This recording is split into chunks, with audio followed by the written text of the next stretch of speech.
नमस्कार दोस्तों, हमारे चैनल पे आपका बहुत बहुत स्वागत है। और आज की कहानी है तुम में जिंदा हूँ। शनिवार की सुबह रौनक आज फिर पुरानी यादों को कुरेद रहा था और आखिरकार वह पुरानी डायरी उसे हाथ लगी गई जिसमें चांदनी का वो आखिरी खत था। रौनक ने उस खत को जैसे ही अपने सीने से लगाकर आंखें बंद की तो वो सब धुंधली यादें एक चलचित्र की तरह सामने आ गई, मानो जैसे कि कल की ही बात हो। चांदनी जैसा नाम वैसे ही खूबसूरत थी वो, और पूरे कॉलेज के लड़कों के दिल की धड़कन थी वो। पर चांदनी के दिल की धड़कन तो एक ही लड़का था और वो था रौनक। रौनक भी हर लड़की के दिल की धड़कन था, पर चांदनी और रौनक का दिल तो एक दूसरे के लिए ही धड़कता था और ये बात कॉलेज में हर कोई जानता था। उस दिन कॉलेज का आखिरी दिन था। हर किसी का कुछ न कुछ बनने का सपना था। रौनक का भी सपना था कि वह एक हीरो बने, पर चांदनी का तो बस एक ही सपना था कि वह रौनक से शादी करके एक अच्छी हाउसवाइफ बने।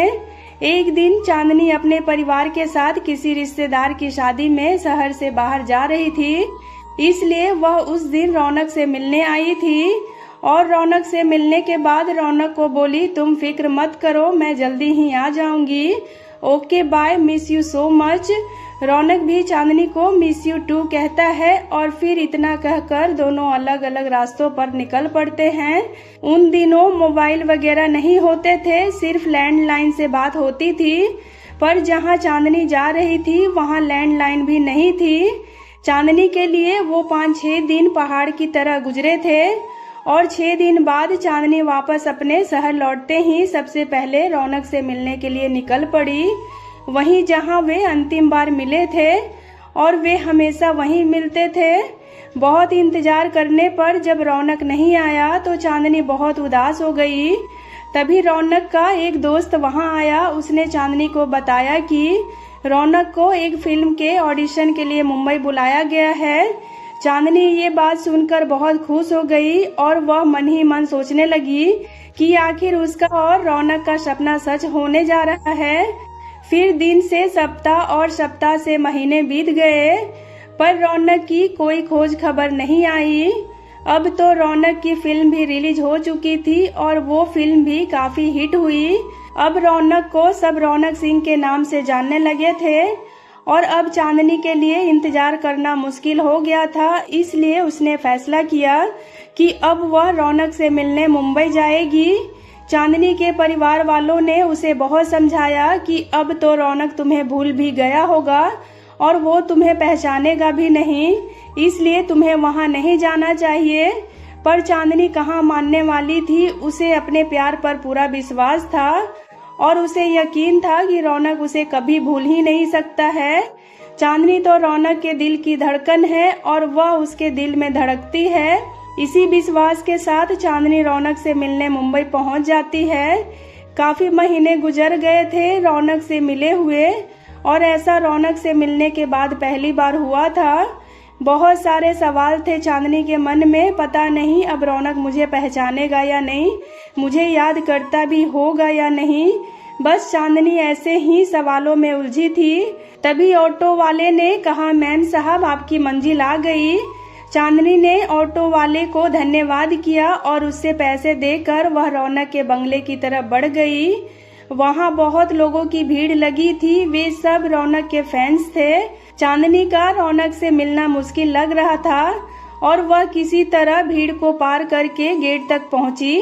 तभी वॉचमैन ने उसे वहीं रोक दिया तो चांदनी ने वॉचमैन से कहा, मुझे एक बार रौनक से मिलना है, इसलिए तुम उसे जाकर बताओ कि उसकी चांदनी उससे मिलने आई है।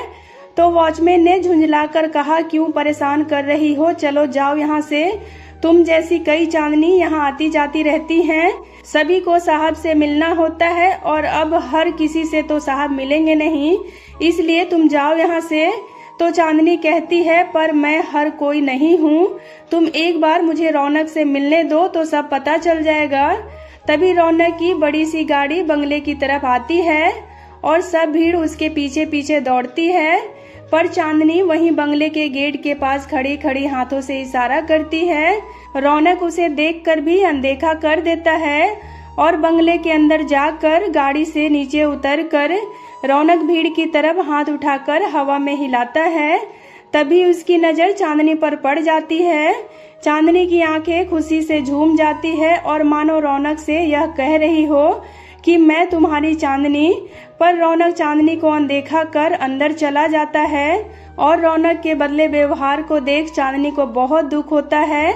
उसका शरीर एक स्तंभ की तरह स्थिर हो जाता है और वह भीड़ से अलग होकर एक दीवार के सहारे खड़ी हो जाती है। आंखों से आंसुओं का सैलाब निकल आता है। वो पुरानी यादें आंखों के सामने ताजा हो जाती है जब रौनक ये कहते नहीं थकता था कि चांदनी तुम तो मेरे दिल की धड़कन हो और अब पता नहीं क्यों बदल गए हो रौनक। वह यह सब सोच ही रही थी कि तभी एक एम्बुलेंस रौनक के बंगले की तरफ आती है और भीड़ को हटाती हुई बंगले के अंदर जाती है। भीड़ में खलबली मच जाती है। कुछ लोग कह रहे थे कि रौनक ठीक नहीं है और कुछ उसे बीमारी होने की बात कह रहे थे।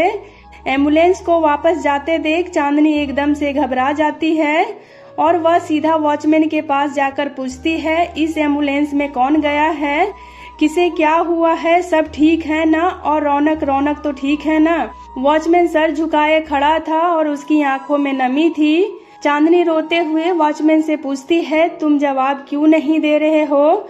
और चांदनी के बार बार पूछने पर वॉचमैन रोते हुए चांदनी के सामने हाथ जोड़ते हुए कहता है, मुझे माफ कर दो मैम साहब, मैंने तो वही किया जो रौनक साहब ने मुझे कहा था। तो चांदनी पूछती है, क्या कहा था रौनक ने? तो वॉचमैन कहता है, आप अंदर चलिए, मैं सब बताता हूँ। वॉचमैन चांदनी को सीधे रौनक के रूम में ले जाता है और उस कमरे में हर जगह सिर्फ चांदनी की ही फोटो लगी थी। फिर वॉचमैन आगे कहता है, यहाँ हर कोई आपको अच्छे से जानता है। रौनक साहब का ऐसा कोई दिन नहीं गया होगा जिस दिन उन्होंने आपको याद नहीं किया हो। मुझे आज भी याद है, उस दिन साहब बहुत खुश थे जब उनकी पहली फिल्म रिलीज हुई थी। साहब अपना सारा काम निपटा कर आपसे मिलने के लिए निकल ही रहे थे कि अचानक उनके सीने में जोरों से दर्द होने लगा। उनको तुरंत डॉक्टर के पास ले जाया गया और डॉक्टर ने बताया कि उनके दिल में प्रॉब्लम है और अगर जल्दी ही उनका दिल बदला नहीं गया तो उनका बच पाना मुश्किल है। और कई अस्पतालों में पता लगाया गया पर कहीं कोई हार्ट ट्रांसफर की बात सामने नहीं आई और फिर उन्हें लगा कि अब वह नहीं बच पाएंगे, इसलिए उन्होंने फैसला कर लिया था कि वह यह बात आपको कभी नहीं बताएंगे, क्योंकि वह नहीं चाहते थे कि आप अपनी बाकी की जिंदगी अकेले बिताएं। इसलिए ही साहब ने सबको यह कह रखा था कि अगर आप कभी भी उनसे मिलने आए तो आपको ऐसा ही लगना चाहिए कि साहब आपको भूल गए हैं, जिससे आप उनसे नाराज होकर अपनी जिंदगी में आगे बढ़ जाएं। और इतना सुनते ही चांदनी तुरंत अस्पताल पहुंच जाती है और वह डॉक्टर को यह कहते हुए सुन लेती है कि अगर अगले 12 घंटे में रौनक का हार्ट ट्रांसफर नहीं किया गया तो वह बच नहीं पाएगा। और इतना सुनते ही चांदनी रौनक को देखने उसके रूम में जाती है और फिर जी भर कर रौनक को देखती है।